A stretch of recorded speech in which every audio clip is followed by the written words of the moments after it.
I wandered off. I don't know why, I just did.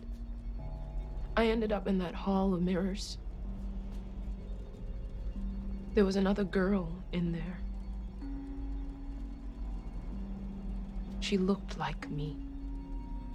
Exactly like me. You're in the hall of mirrors. She wasn't a reflection. She was real. She was real. Jordan Peele's follow-up to his hit directorial debut, Get Out, is 2018's Us, starring Lupita Nyong'o. When I first got around to watching Us, I decided to make it the first in a double feature. The movie opens in the past, 1986, which presents a number of problems for the director. It's always awkward to open on flashback, and to have to represent characters using actors different than we'll see later. How best to approach this problem? Hitchcock said, never use an establishing shot to establish.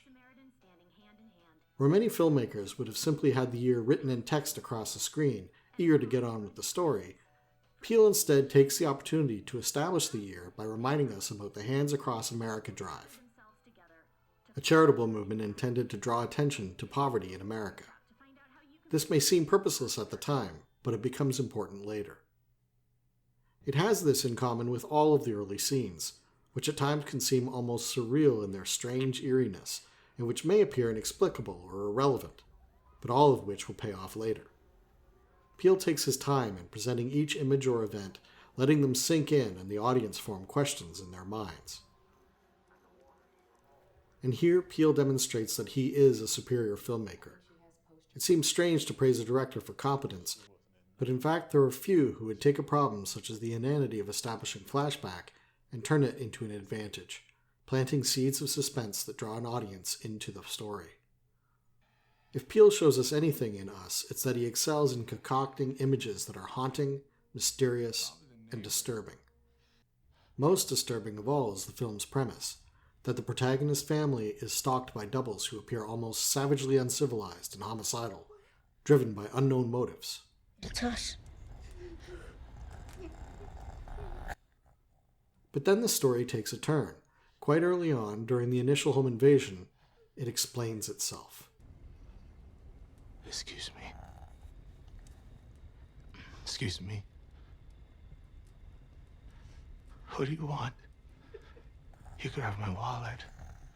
You could have the car. Gabe.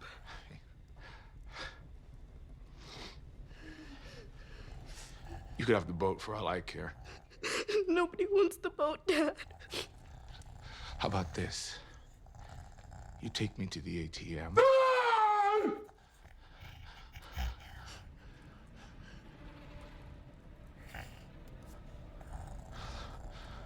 What are you people?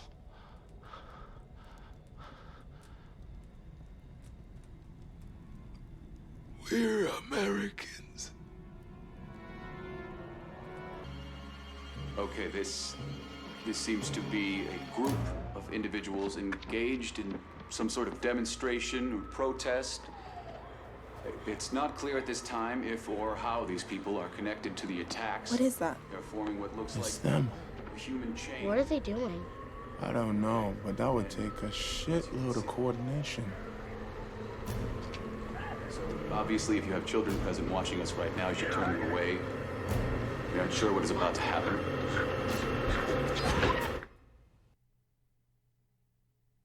We're Americans. And with that comes clarity. The movie is allegory. It's a metaphor for the injustice of financial inequality. A doppelganger family are the poor, having their vengeance on the upwardly mobile, exemplified by Gabe's Dick and Jane mentality of one-upsmanship, always in competition with his friend. It's a condemnation of materialism, suggesting that the success of some somehow requires the impoverishment of others, in this case, the tethered. And as such, that which was mysterious is rendered comprehensible, and we are invited to continue our viewing with the perspective of intellectual distance. The story will be told to us in metaphor, and therefore should be accepted and processed as a message, rather than simply an experience. It's to be philosophical as well as psychological. And while there are many moments that are effectively creepy going forward, the film never again recaptures the sense of dread characterized by its early scenes. It continues to intrigue and to make an impression, but it's abstracted. It doesn't feel like real danger, and it becomes increasingly separated from the audience's experience, so that viewers no longer feel any sense that these things could actually happen. By the time our family is forced to combat their friends' doubles, we have no real sense of the horror of being presented with such a situation. Imagine having to murder people, something you've presumably never done, who also appear to be your closest friends. This would be a terrible psychological strain, yet our family seems content enough in doing it.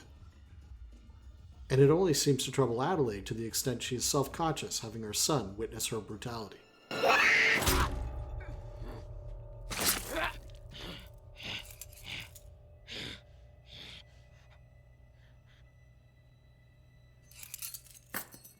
Don't get me wrong, I think Peele invests the film with a kind of imaginative genius, such that there are ideas and images almost thrown away that could have been central or outstanding in a separate project.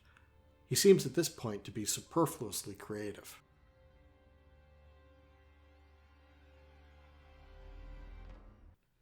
In particular, I think the fight between Adelaide and her doppelganger, Red, is visually fascinating, using dance-like choreography to combine the chaotic and sudden movements of violence with the deliberate, almost mechanical moves that suggest puppetry, as Red, the tethered, works within her behavioral constraints to kill her double. But again, there's no sense of overwhelming wrongness in having to mortally confront your own image. It's really only when Red makes her final lunge that we feel any sense of danger, and are brought back to the immediacy we felt in the film's early stages.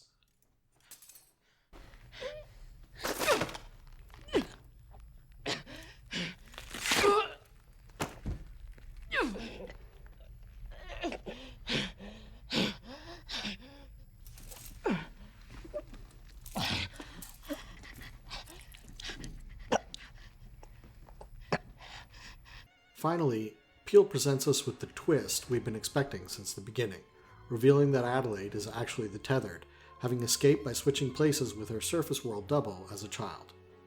It's not the most meaningful ending, but it at least has the virtue of feeling right, since it's something we've been waiting for. And even though the movie's conclusion is open-ended, it feels resolved in a satisfactory way. Regardless of its faults, upon viewing Us, I was sold on its many virtues, principal amongst which is its visuals. It's packed with images that disturb and linger in the mind. An instant horror classic, I thought. And then I watched Mandy.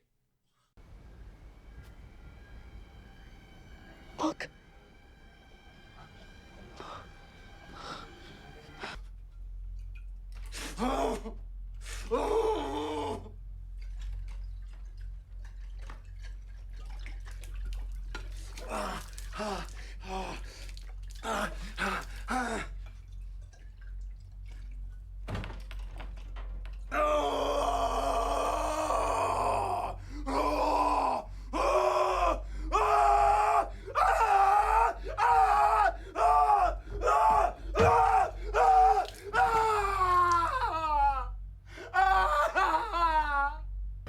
Looks like some kind of fucked up performance art.